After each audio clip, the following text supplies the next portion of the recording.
Hello नमस्कार। पिछले video में हम लोग अकबर के नवरत्न के बारे में पढ़ चुके हैं। अब हम लोग रिलीजियस पॉलिसी देखते हैं अकबर की धार्मिक नीति। आपको बता दूं, जो अकबर की महानता उसकी धार्मिक नीति पर ही आधारित थी। यद्यपि इससे पूर्व के सल्तनत के शासकों को अगर देखा जाए और शेरशाह को भी अगर उसमें इंक्लूड करके, तो धार्मिक सहिष्णुता की नीति का पालन किया है इन लोगों ने। किंतु एक पूर्ण उदार धार्मिक नीति का जो प्रारंभ है वो अकबर के शासनकाल में ही संभव हुआ है। और अकबर जो है अपनी इस नीति में इन्होंने जो है सभी धर्मों और संप्रदायों के बीच जो है एकता स्थापित करने का प्रयास किया है। ठीक है, मेनली अगर बात करें जो अकबर की धार्मिक नीति का मूल उद्देश्य क्या था, अगर मूल उद्देश्य की बात करें, मूल उद्देश्य, तो अकबर की धार्मिक नीति का मूल उद्देश्य था सार्वभौमिक सहिष्णुता। सार्वभौमिक सहिष्णुता,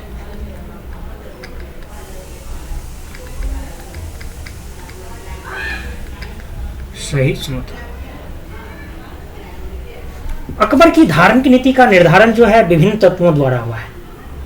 धार्मिक उदारता उसे विरासत में मिली थी। विरासत की बात इसलिए कर रहा हूं क्योंकि अकबर के पिता हुमायूं जो थे एक उदार और सहिष्णु शासक थे, और उसकी माता जिनके नाम थे हमीदा बानो, एक सिया महिला थी, और उस पर उसके शिक्षक, उसके अकबर के माता की अगर बात करें, माता, तो उसकी माता का नाम था हमीदा बानो। हमीदा बानो, हमीदा बानो। और ये जो महिला थी हमीदा बानो, ये सिया महिला थी, सिया महिला। और इस पर जो है उसके शिक्षक और संरक्षक जी का नाम मैं लिख दूं। शिक्षक थे मुनीम खां, मुनीम खां, मीर अब्दुल लतीफ, मीर अब्दुल लतीफ, मुल्ला पीर मोहम्मद,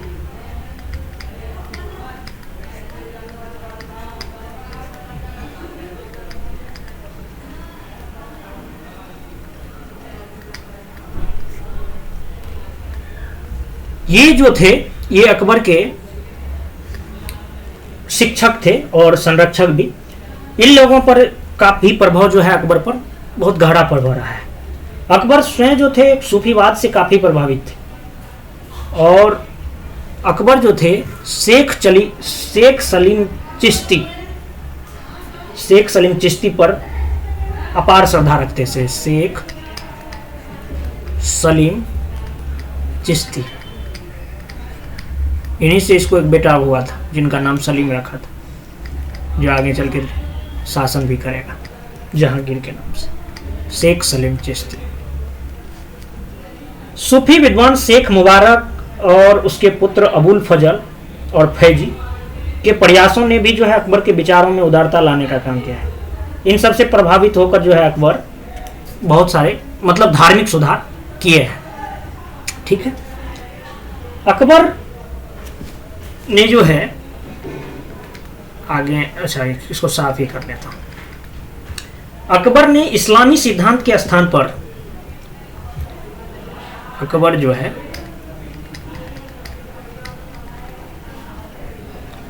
इस्लामी सिद्धांत चल रहा था, इसके स्थान पर उन्होंने इस्लामी सिद्धांत के स्थान पर सुलह कुल की नीति अपनाई। सुलह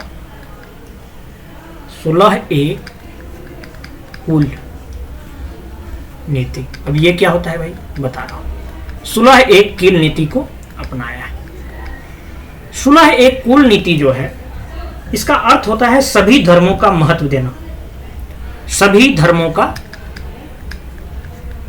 महत्व देना, आदर करना, सभी धर्मों का महत्व देना, आदर करना, धार्मिक सहिष्णुता से है, महत्व देना, आदर करना, पूछा जा सकता है एग्जाम में, और धार्मिक सहिष्णुता, सहिष्णुता से है। और जितने भी सूफी संत थे वह सुलह कुल नीति पर जोर दिया है। यह धार्मिक कट्टरता को भी जो है, सुलह कुल नीति जो था, ये धार्मिक कट्टरता जो प्रचलन में था, कट्टरता को भी क्या करता था, इनके प्रभाव को भी कम करता था। ये भी ध्यान रखिएगा, ठीक है। अकबर ने इस्लाम के मूल तत्वों को समझने के लिए जो है इबादत खाना का निर्माण करवाया था। इबादत खाना का निर्माण भी जो है, इबादत खाना का निर्माण करवाया था। कब करवाया था भाई? ये 1575 ईस्वी में करवाए थे। क्यों करवाए थे? तो इस्लाम के मूल तत्वों को समझने के लिए, ठीक है, इबादत खाना का निर्माण करवाए थे। उलेमाओं से धार्मिक विषयों पर मतभेद समाप्त करने के लिए जो है इन्होंने अकबर ने मजहर घोषणा पत्र जारी कराया था।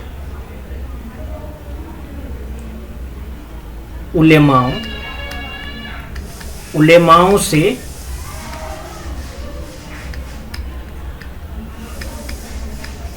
धार्मिक विषय पर मतभेद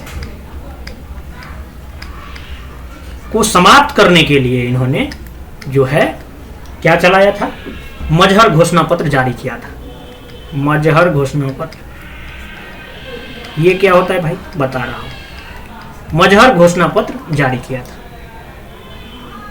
मजहर घोषणा पत्र जो है एक दस्तावेज है जो समस्त धार्मिक मामलों में अकबर को धार्मिक मामलों का अंतिम व्याख्याकार घोषित करता था। मजहर घोषणा पत्र। और इस पत्र से जो है अकबर ने सुल्तान ए आदिल या इमाम ए आदिल की उपाधि धारण की थी। ये भी ध्यान रखिएगा, उपाधि लिया था इस पत्र के जरिए इन्होंने, अकबर ने। कौन कौन? 2 उपाधि लिए थे। एक लिए थे सुल्तान ए आदिल का, 1 मिनट, सुल्तान ए आदिल का उपाधि लिया, और दूसरा या इसी को कहीं कहीं पे लिखा जाता है इमाम ए आदिल, तो ये भी ध्यान रखिएगा, इमाम ए आदिल, इसका उपाधि लिया था। और इस दस्तावेज को लाने का उद्देश्य मेनली जो था वो उलेमाओं के विरोध को कम करना था और राजत्व की गरिमा को बढ़ाना था। और आपको बता दूं, जो ये जो था मजहर घोषणा पत्र, इसका जो ड्राफ्ट था यानी प्रारूप था, ये शेख मुबारक तैयार किया था। तैयार करने वाले कौन थे? शेख मुबारक। क्लियर बात? उसके बाद अकबर जो है धार्मिक नीति को लेकर के नेक्स्ट काम जो किए हैं, ये सभी धर्मों में सामंजस्य स्थापित करने के लिए जो है अकबर ने दीन ए इलाही धर्म की स्थापना की।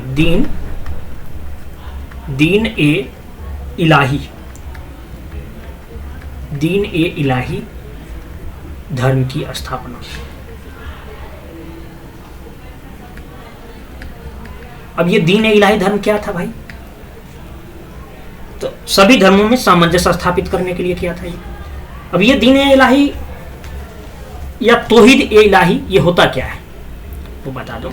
कहीं कहीं पे अगर लिखा रहे तौहीद ए इलाही तो उससे भी समझिएगा, यही है तौहीद ए इलाही। ये क्या होता है? इसकी पृष्ठभूमि को देखते हैं।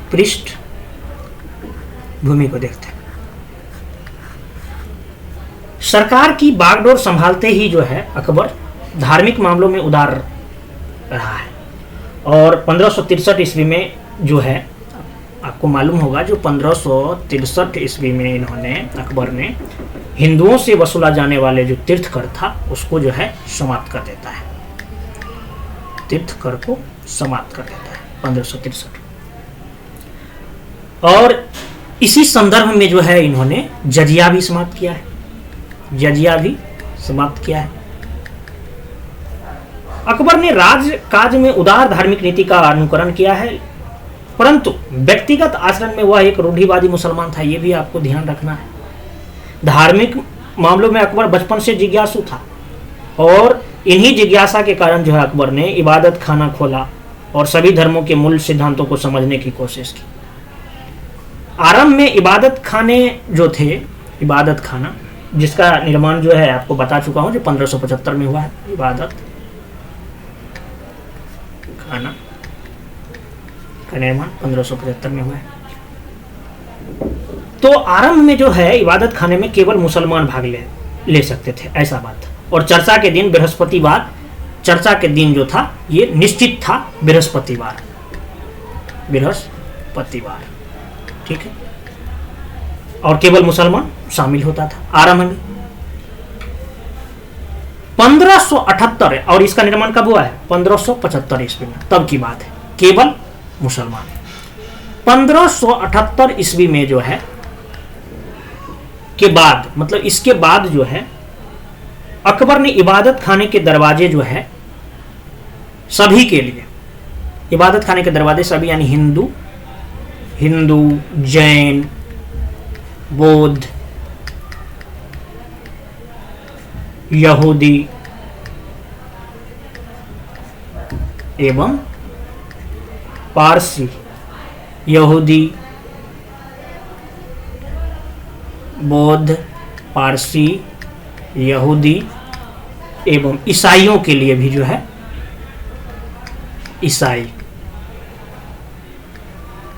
ईसाइयों के लिए भी खोल लिया। लेकिन इबादत खाना का जो उद्देश्य था, अब उद्देश्य क्या था भाई? इबादत खाना खोलने का क्या उद्देश्य था? ये तो मैंने आपको बताया ही नहीं। उद्देश्य, इसका उद्देश्य था सत्य का पता लगाना, सत्य का पता लगाना, ठीक है।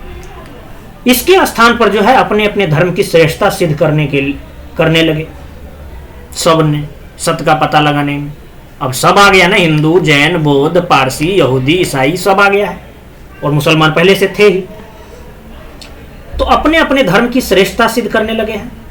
और अकबर जो है इसीलिए 1582 में इबादत खाने को जो है क्या करता है? बंद कर देता है। 1582 में ईस्वी में जो है अकबर क्या करता है? इबादत खाने को क्या करता है? क्लोज कर देता है, ठीक है। अब देखिए कैसे कैसे तौहीद इलाही की बात आता है, ध्यान देते चलिए। अब इबादत खाने की बहसों को जो है निरर्थक नहीं कहा जा सकता है। बहस हो रहा था, सब अपने अपने धर्म की कर रहा था। अब इबादत खाना में जो बहस हुए हैं, बहस से दो महत्वपूर्ण परिणाम निकले हैं। दो इंपोर्टेंट महत्वपूर्ण परिणाम निकले। क्या निकले हैं भाई? पहला जो बात निकला है, पहला कि जो बहसों से जो है अकबर को विश्वास हो गया कि सभी धर्मों में सत्य के तत्व हैं और ये सभी धर्म में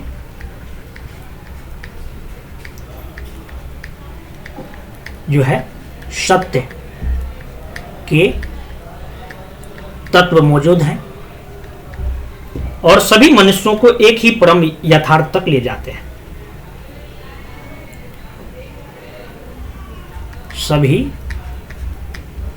मनुष्य को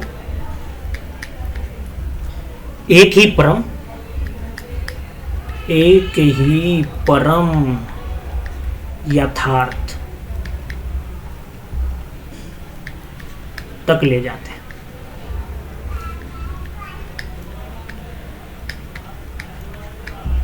ठीक है। और इन विचारों से जो है अकबर के मन में सुलह कुल की अवधारणा का अंकुर फूटा। ये जो विचार आया, पहला विचार, इन्हीं विचारों से जो है अकबर के मन में क्या हुआ? अकबर के मन में सुलह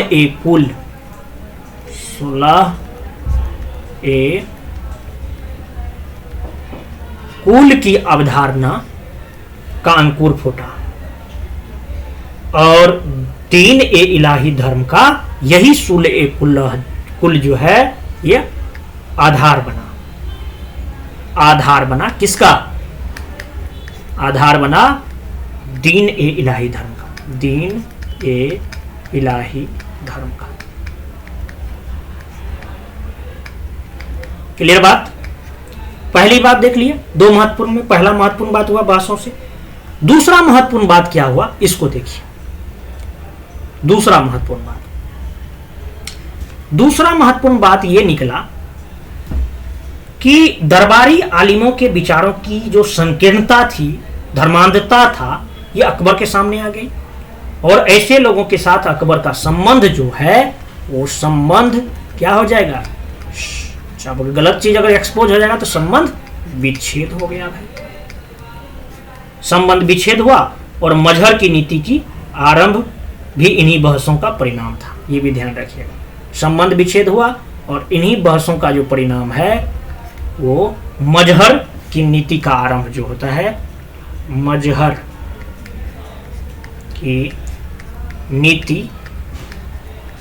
की नीति का आरंभ जो है इन्हीं बहसों का भी परिणाम था।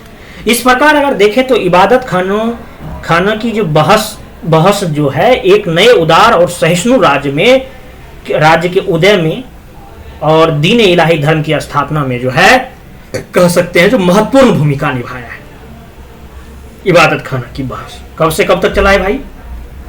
तो ये 1575 से 78 तक सिर्फ मुसलमानों के लिए था, बृहस्पतिवार को चर्चा होता था। लेकिन 78 से 82 ईस्वी तक, जो कि 82 में जाके इसको बंद किया है, उसमें जो बहस हुआ है उससे जो है मतलब सहिष्णु राज्य के उदय में और दीन इलाही धर्म की स्थापना में जो है महत्वपूर्ण भूमिका निभाया है। क्लियर बात? चलिए, दीन इलाही के बारे में और क्या इंपॉर्टेंट बात है उसको भी जान लेते हैं। ठीक है, दीन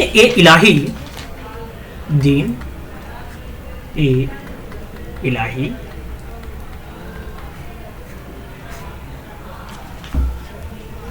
इसके बारे में अगर आपको बताऊं तो कई वर्षों इबादत खाने की चर्चाओं को सुनने और विभिन्न धर्मों के महत्वपूर्ण सिद्धांतों को समझने के प्रतिफल के रूप में जो है अकबर द्वारा दीन इलाही धर्म की स्थापना की गई। ठीक है, ये धर्म है और इसकी स्थापना किया गया किसके द्वारा? अकबर के द्वारा। क्यों किया गया बता दें। दीन इलाही जो है ये अकबर की धार्मिक सहिष्णुता और उदार लोकेश्वरवाद का प्रतीक था। अकबर की धार्मिक सहिष्णुता प्लस उदार लोकेश्वरवाद, अकबर की उदार लोकेश्वरवाद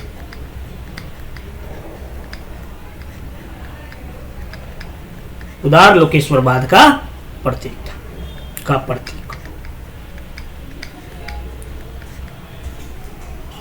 और इस जिसमें कि विभिन्न धर्मों के अच्छे सिद्धांतों को समावेशित किया गया है। सभी अच्छे, जितने भी अच्छे सिद्धांत थे सबको समाहित किया गया है। यानी लिख देता हूं, विभिन्न धर्मों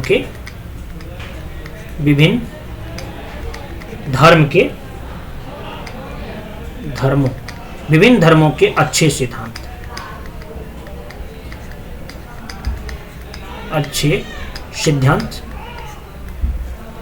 समावेशित।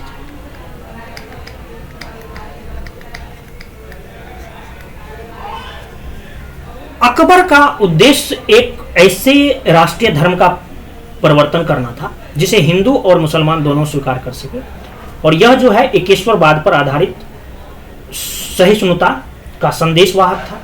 ये भी आप कह सकते हैं, एकेश्वरवाद पर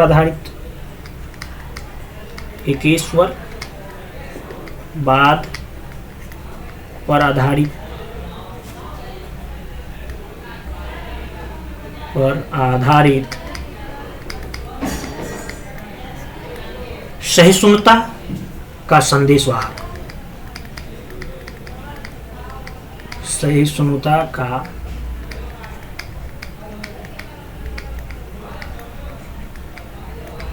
संदेशवाहक। अच्छा, एक चीज और बता दूं, दीन ए इलाही धर्म में जबरन धर्मांतरण का जबरन धर्मांतरण का कोई स्थान नहीं था।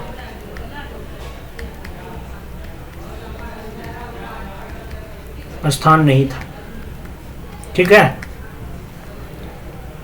अच्छा, आपको बता दूं, जो दीन ए इलाही के सिद्धांत क्या थे भाई? जो अगर कोई धर्मांतरण का कोई स्थान नहीं था, इतना मतलब हिंदू और मुस्लिम दोनों के लिए एक जगह पे लाए, एक फोरम बन के आए, क्या था भाई? इसको लिख लीजिएगा, इनको बिल्कुल लिख लीजिएगा, क्योंकि एग्जाम में पूछा जा सकता है, या आप मेंस में लिखेंगे तो आपको याद रखना चाहिए। दीन ए इलाही के सिद्धांत क्या थे? के सिद्धांत,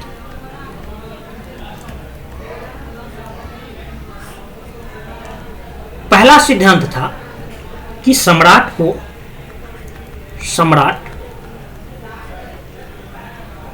अपना आध्यात्मिक गुरु मानना, सम्राट को अपना आध्यात्मिक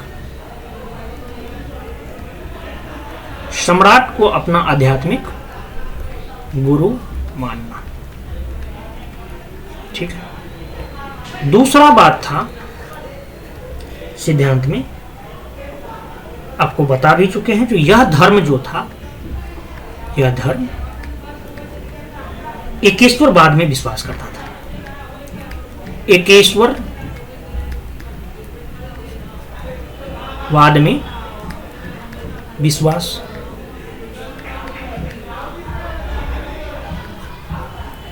तीसरा बात था दानशीलता,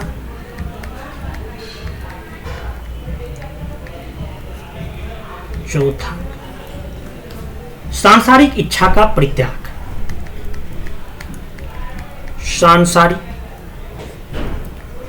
इच्छा का परित्याग, पांचवा और इंपॉर्टेंट भी है, क्योंकि बहुत शाकाहारी भोजन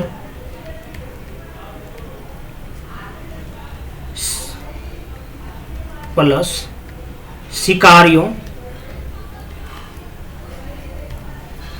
एवं मछुआरों के साथ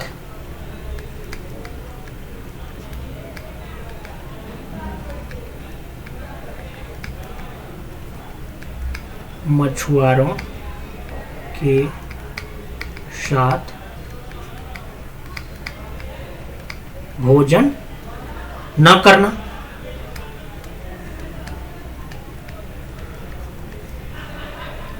छठा बात जो था वो था विशुद्ध नैतिक जीवन व्यतीत करना, विशुद्ध नैतिक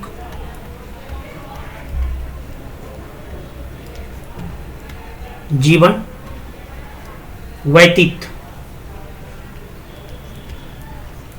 करना। और सातवां जो सिद्धांत था अल्पायु,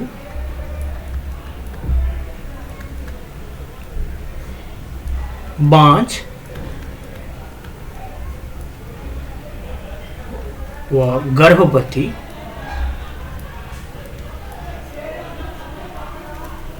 स्त्रियों से शारीरिक संबंध, गर्भवती स्त्रियों से शारीरिक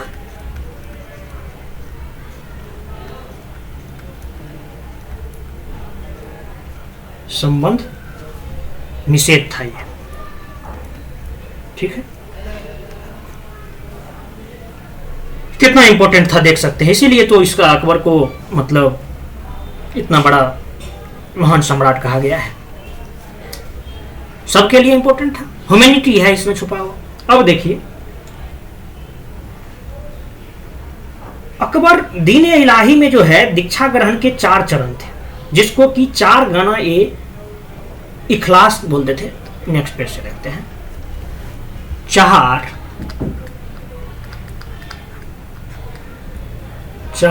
गाना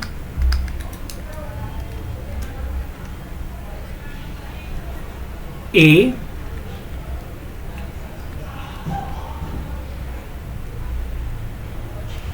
इखलास।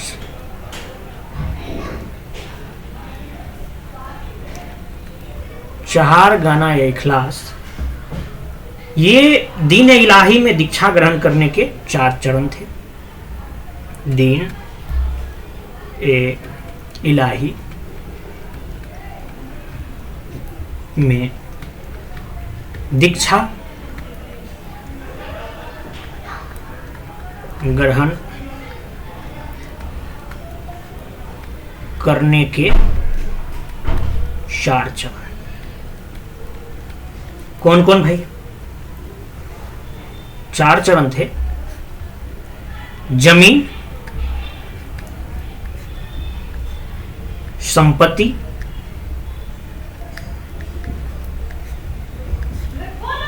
सम्मान,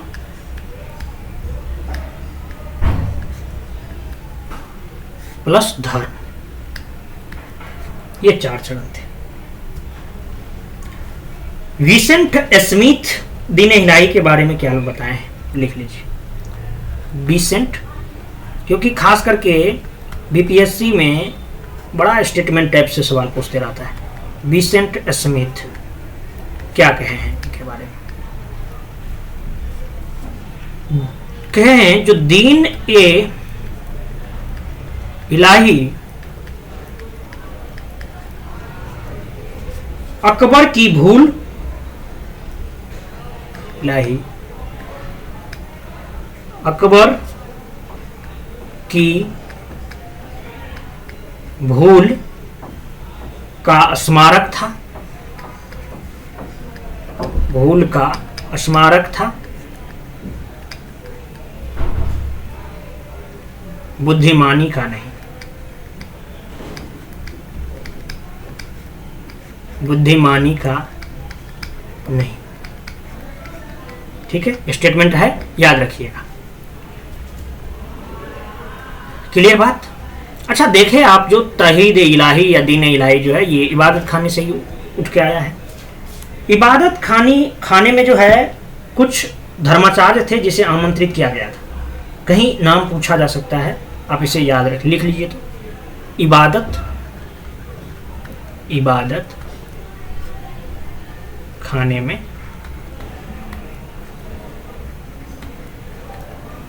आमंत्रित धर्माचार्य, आमंत्रित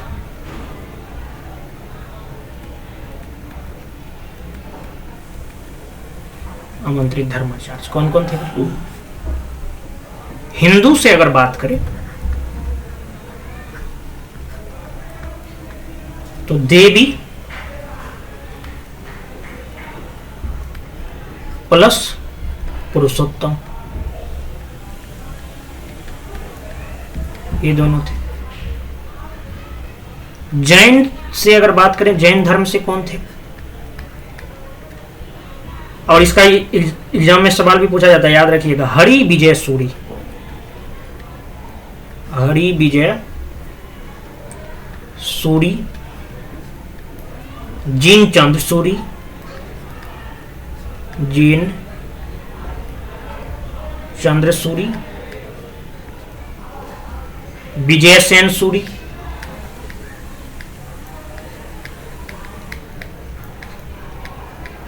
विजय सेन सूरी,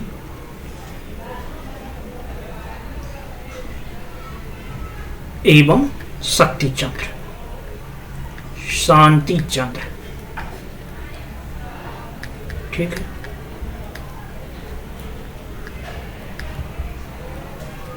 उसके बाद हिंदू, जैन, उसके बाद पारसी। पारसी धर्म से कौन थे? एक थे जिनका नाम था दस्तूर, अरे यार दस्तूर,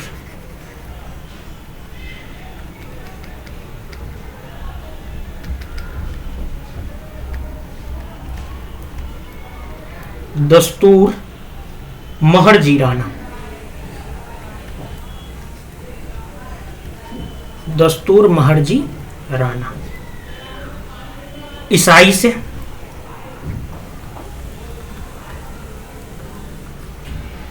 ईसाई धर्म से थे। एकाबीबा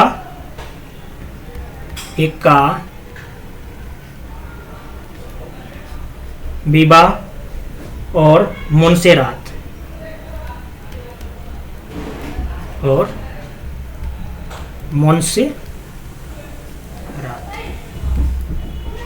तो ये ध्यान देने योग्य बातें हैं अकबर से रिलेटेड, इसको याद रखिएगा। अच्छा, आपको बता दूं, जो अकबर जो है, अकबर के कुछ प्रमुख कार्य भी किए हैं जिन पे एक नज़र डाल लेते हैं।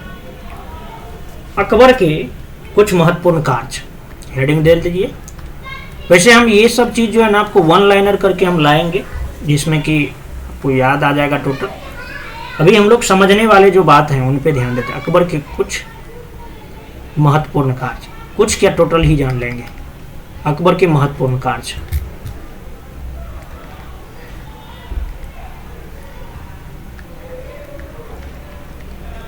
महत्वपूर्ण कार्य कौन कौन थे भाई?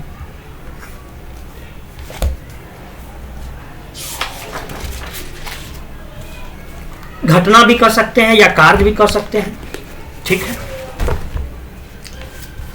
ऐसे आपको हम बता चुके हैं, लेकिन ध्यान रखिएगा। जैसे 1562 में अकबर जो है दास प्रथा का अंत करता है, दास प्रथा समाप्त करता है। लिखना पड़ेगा क्या, दास प्रथा का अंत। 1562 में ही इन्होंने हर मदल से मुक्ति दिलाया। हर मदल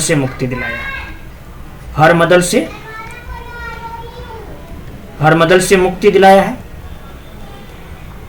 1563 ईस्वी में जो है इन्होंने, आपको जैसे कि इसी वीडियो में मैं बताया हूं, जो तीर्थ यात्रा कर को समाप्त किया है। 1564 ईस्वी में इन्होंने जजिया कर को भी समाप्त किया है।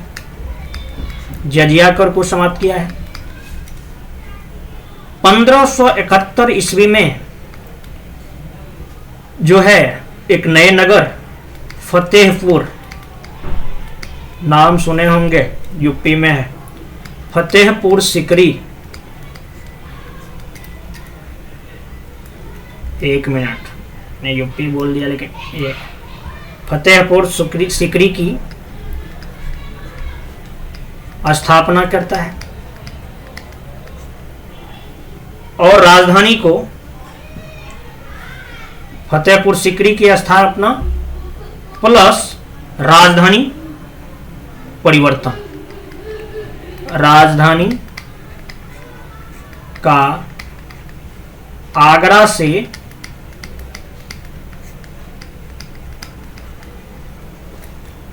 फतेहपुर सीकरी स्थानांतरण।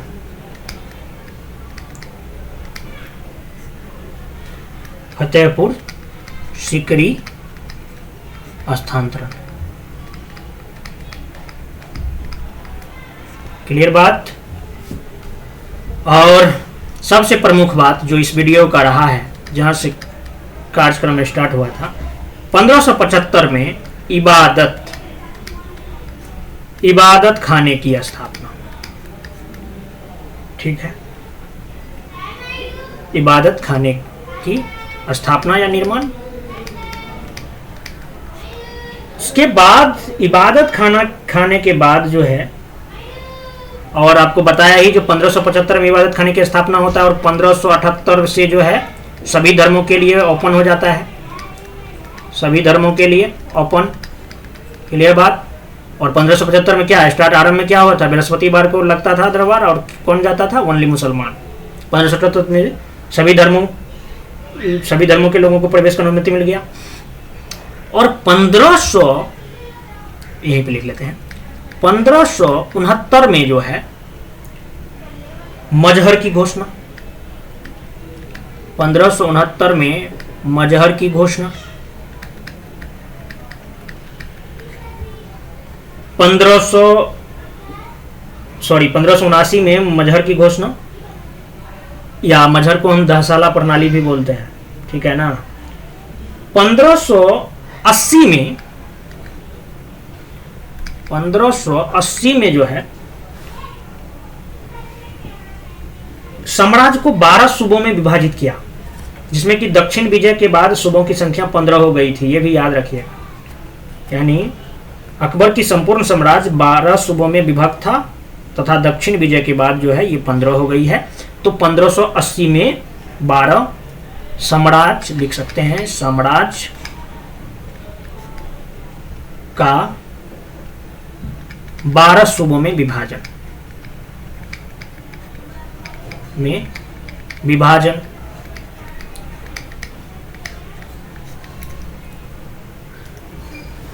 और ये चीज याद रखिएगा, दक्षिण विजय के बाद जो सूबों की संख्या 15 हो गया है, ये भी ध्यान रखिएगा। मैं 15 ब्रैकेट में डाल रहा हूं। 1580 तक पहुंच गए। 1582 में, ये तो अभी आप पढ़े ही क्या, 1582 में दहसाला प्रणाली लागू होता है और दीन ए इलाही की घोषणा हो जाती है यहीं। तो लिख लीजिए 1582 में दीन ए इलाही की स्थापना, दीन ए इलाही की स्थापना, इलाही की स्थापना, और दहसाला प्रणाली भी प्रारंभ हो जाता है। 1583 ईस्वी में इलाही संवत की स्थापना होता है। 1583 ईस्वी में इलाही संवत की शुरुआत, इलाही संवत की शुरुआत, ठीक है। ये सब चीज आपको ऐसा है जो फैक्चुअल डाटा है, एकदम एग्जाम में पूछा जाता है, इसलिए एकदम ध्यान रखिएगा। चलिए नेक्स्ट क्या क्या है और क्या प्रमुख कार्य है। अकबर जो है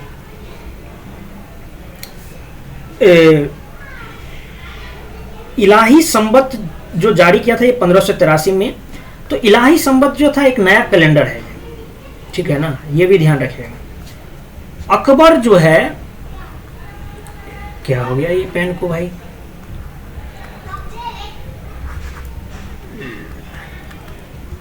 इसे समझने का तो आप समझ सकते हैं जो अकबर लिखा हुआ है, लेकिन मिटा देता हूं भाई।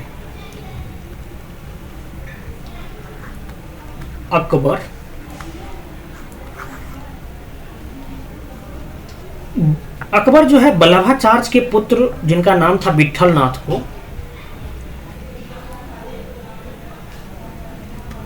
वल्लभाचार्य के पुत्र जिनका नाम था विट्ठल नाथ,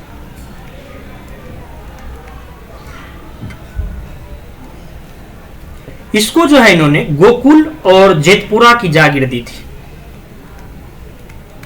गोकुल प्लस जेतपुरा की जागीर जो है इन्हें दिया था, जागीरदार बनाया था। अकबर ने पारसी धर्म के पुरोहित दस्तूर मेहरजी राणा को जीवन निर्वाह के लिए 200 बीघा जमीन दिया था, ये भी ध्यान रखिएगा। ये सब चीज इसके मतलब बता रहे हैं आपको हम। पुरोहित जो थे पारसी धर्म के, जिनका नाम मैं आपको बता भी चुका हूं, दस्तूर मेहरजी राणा, पारसी धर्म से रिलेटेड थे, दीन इलाही में इसका योगदान रहा है। इसको जो है अकबर जीवन निर्वाह के लिए, जीवन निर्वाह करने के लिए 200 बीघा जमीन दिया था। क्लियर बात। उसके बाद अकबर के बारे में ऐसा भी कहा जाता है जो अकबर ने झरोखा दर्शन, तुलादान, पायोबोस जैसी जो है पारसी परंपराओं को आरंभ किया था। कौन कौन लिख दीजिए, अरे यार यहां से, झरोखा दर्शन,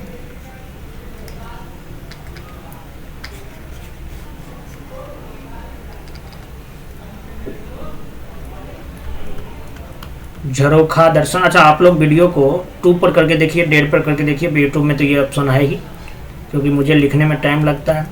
झरोखा दर्शन, वैसे आप भी लिखा कीजिए अगर पीसीएस देना है तो। झरोखा दर्शन, तुलादान,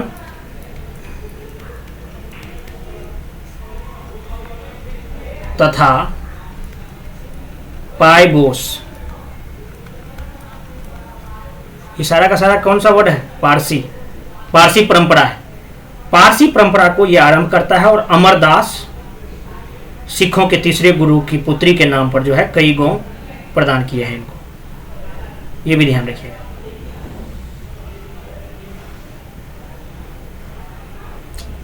उसके बाद फतेहपुर सिकरी नगर जो बसाया था उसका निर्माण का डिजाइन जो था, फतेहपुर सिकरी के डिजाइन जो तैयार किया था, कहीं अगर पूछ ले एग्जाम में, डिजाइन बहाउद्दीन तैयार किया था। बहाउद्दीन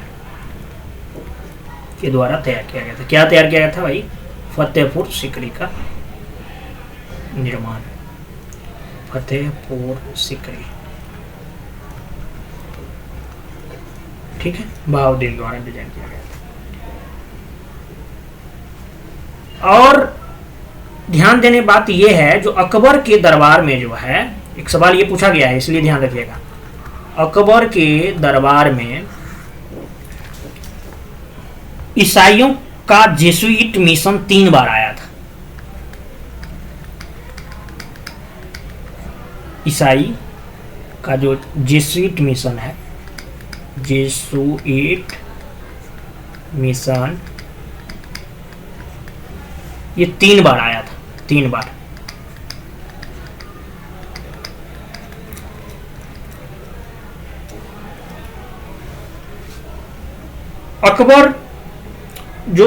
अकबर ने जो सती प्रथा को रोकने का प्रयास किया था, तो उसमें विधवा विवाह को कानूनी मान्यता प्रदान की थी और लड़के लड़कियों की विवाह की जो आयु था, वो बॉय का, लड़का का जो था, लड़का का था 16 साल, 16 वर्ष निर्धारित किया था, और लड़कियों का जो था वो था 14 वर्ष निर्धारित किया था।